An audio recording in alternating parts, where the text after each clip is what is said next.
We were first introduced to AATs, or alternate ammo types, in Black Ops 3 Zombies. Back then, they were an extension of the Pack-a-Punch system. Then we got them in Infinite Warfare Zombies as a perk. After that, we got them again in Black Ops 4 Zombies, but to a diminished effect. And now we have them again in Black Ops Cold War Zombies. They can be purchased through the Pack-a-Punch machine for 2,000 points, and now not only do you not have to Pack-a-Punch in order to get them, but you can actually choose which one to get. I've always found the whole system of alternate ammo types in Zombies quite fascinating. I think it's one of those things that Treyarch is still trying to figure out, and they keep tweaking and changing it, and that's what keeps the whole system interesting. In this game, we have 4 different ammo mods. We have Napalm Burst, Deadwire, Cryo Freeze, and Brain Rot. Each ammo mod works on a specific cooldown. When you purchase an ammo mod, you get this little attachment at the side of your weapon, and when the ammo mod activates, this thing turns on to signal the activation of the ammo mod. Also, you have these 2 very small, kind of hard to see green lights, and when they turn on, that is an indication that your ammo mod is ready to be activated. There are a lot of things about the ammo mods that the game just doesn't really explain. This is one of those things that the game does a very poor job explaining, and there are other things about the ammo mods that the game doesn't explain well, and we'll get into those in a bit. However,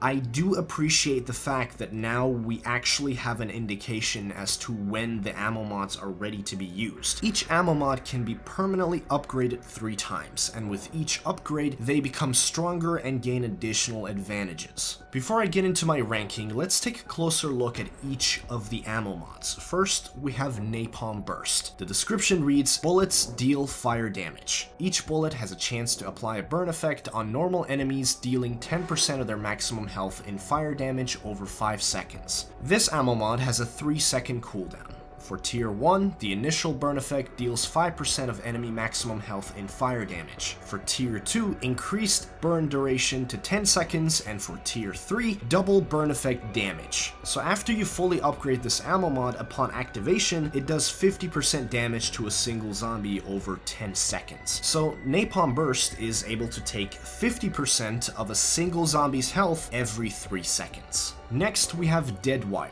The description reads, bullets deal electric damage. Each bullet has a chance to stun normal enemies for 2 seconds. This ammo mod has a 15-second cooldown. For Tier 1, stunned enemies generate an electric field, dealing electric damage to self and nearby enemies. For Tier 2, increase stun duration to 4 seconds. And for Tier 3, double the electric field damage. So after you fully upgrade this ammo mod, it is able to do significant damage to multiple zombies at once every 15 seconds. Then we have Cryo Freeze. The description reads, bullets deal frost damage. Each bullet has a chance to slow normal enemies by 30% of their run speed for 3 seconds. This ammo mod has a 3-second cooldown. For Tier 1, slowed enemies take 25% more damage. For Tier 2, slowed enemy duration increased to 5 seconds, and for Tier 3, slowed enemy speed decreased to 50%. So this ammo mod doesn't actually kill or damage the enemies directly, it just slows them down and weakens them so that you would be able to kill them faster. And last, we have Brain Rot. The description reads, bullets deal toxic damage. Each bullet has a chance to turn a normal enemy to an ally for 15 seconds before dying. This ammo mod has a 40-second cooldown. For Tier 1, turned enemy explodes on death, dealing toxic damage. For Tier 2, increased turn duration to 20 seconds, and for Tier 3, turned enemy damage is doubled. So when fully upgraded every 40 seconds, you will be able to get a turned zombie that will last 20 seconds and will kill a bunch of zombies, and it'll explode on death, killing and damaging even more zombies. There are a few things that are a little confusing and poorly explained. For example, when we look at Deadwire, in the description it says bullets deal electric damage, and it says the same thing for all the other ammo mods as well, but the game doesn't explain exactly what that means. It makes it seem like whenever you have Deadwire on,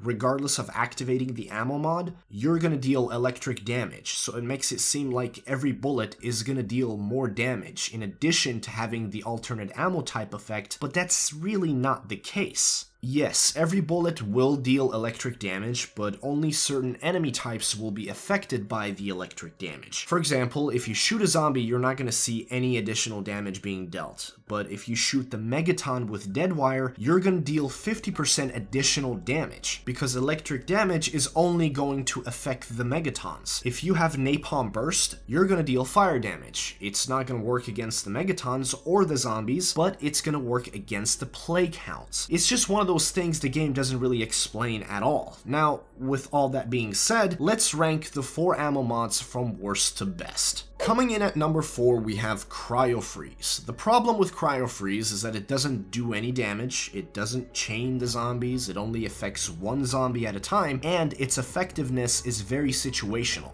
The only time it might be useful is when there is one zombie in front of you and you need to get him out of the way as fast as possible. That's really the only time Cryo Freeze is going to be useful, but other than that, it's just not very good, and it definitely needs a buff. Maybe if it were to chain a few zombies together, or maybe if it could deal a little bit of damage on its own, it would be a little bit more practical, but as it stands right now, it is by far the worst ammo mod. Coming in at number 3, we have Napalm Burst. Now, the number 2 and number 3 spot in this list are very, very close. So even though Napalm Burst is in the number 3 spot, it's still good. It has a very short cooldown time. Every time you activate it, you take 50% of a zombie's health. It doesn't chain the zombies, it doesn't affect multiple zombies at once, but it has such a short cooldown time that it won't really matter. You're also able to do 50% additional damage to the Plague Hounds, which is not bad, but the Plague Hounds don't have a whole lot of health anyway, so you're not going to use it because of the additional damage to the Plague Hounds, but it still doesn't hurt to have that. The problem with this one is that it's just so damn slow at killing zombies. It takes 10 seconds to get a single zombie to 50% health. Now, I should clarify one thing. For these ammo mods, the cooldown time starts the second you get an activation.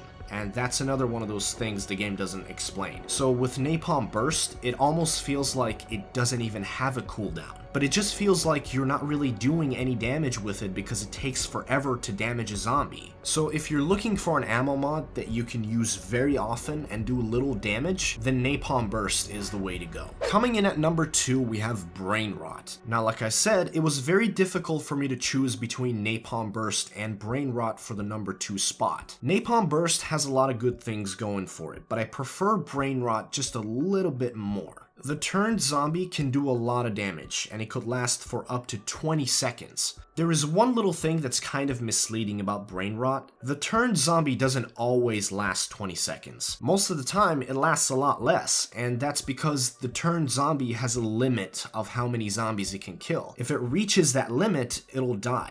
Now, most of the time, the turned zombie reaches that limit before the 20-second time limit, so it almost never lasts 20 seconds. And another thing that's misleading about Brain Rot is that the cooldown time actually starts after the turned zombie dies, which means that the cooldown is not 40 seconds, it's actually longer than that, and it could be up to 60 seconds. Now, I have no idea why this is the case. It might just be an oversight, but my best guess is that since Brain Rot is the only alternate ammo type that is identical to its Black Ops 4 counterpart, that they probably just copied and pasted it from Black Ops 4 Zombies, and they just forgot to make the necessary changes to make it consistent with how the ammo mods work in Cold War Zombies. Because the alternate ammo types in Black Ops 4 Zombies all had their cooldowns start after the alternate ammo type effect was done. And as if we didn't have enough problems already, the green light on the ammo mod attachment, the one that is supposed to tell you when your ammo mod is ready,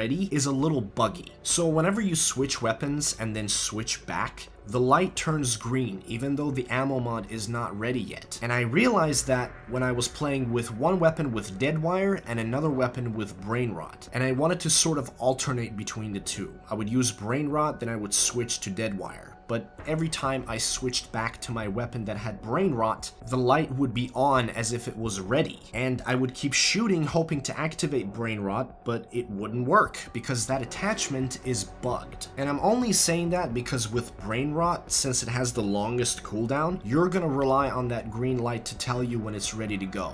And at the moment, it's very difficult to do that because it's bugged. Now, with all of that counting against Brain Rot being a good ammo mod, I still think it's really good. The turned zombie does ridiculous damage, and that explosion effect at the end is also very good. The explosion effect doesn't always kill a bunch of zombies, but it will damage them significantly. I would recommend that you have Brain Rot as your second ammo mod because the cooldown feels like an eternity. Coming in at number 1, we have Deadwire. There is really no debate here. Deadwire is the best ammo mod in the game right now. Deadwire not only stuns the zombie, but it creates an electric field around it that does significant damage to nearby enemies. If you're looking to kill zombies, this ammo mod is the most efficient. It also doesn't hurt that it does 50% additional damage to Megatons. The Megatons can be a huge pain to deal with. They spawn way too often, they're too spongy, they have good long-range attacks, and very strong short-range attacks, and anything that can help you deal with them faster is a big deal. And with Deadwire, you have that advantage that the other ammo mods just can't really compete with. And when you're training the zombies, sometimes those play counts can be a real pain to deal with, and with Deadwire, all you have to do is shoot the horde of zombies, and when it activates, the play count is usually the first one to die. Even though it's not exactly clear how much damage Deadwire does, it's significant enough that you can feel the difference, and it's definitely the best ammo mod, and it comes in at number 1. That is gonna do it for today's video. Let me know in the comments section down below what you think of the ammo mods in Cold War Zombies. I do hope you enjoyed this video. If you did, make sure to drop a like, subscribe if you're new, and I'll see you in the next one. Peace.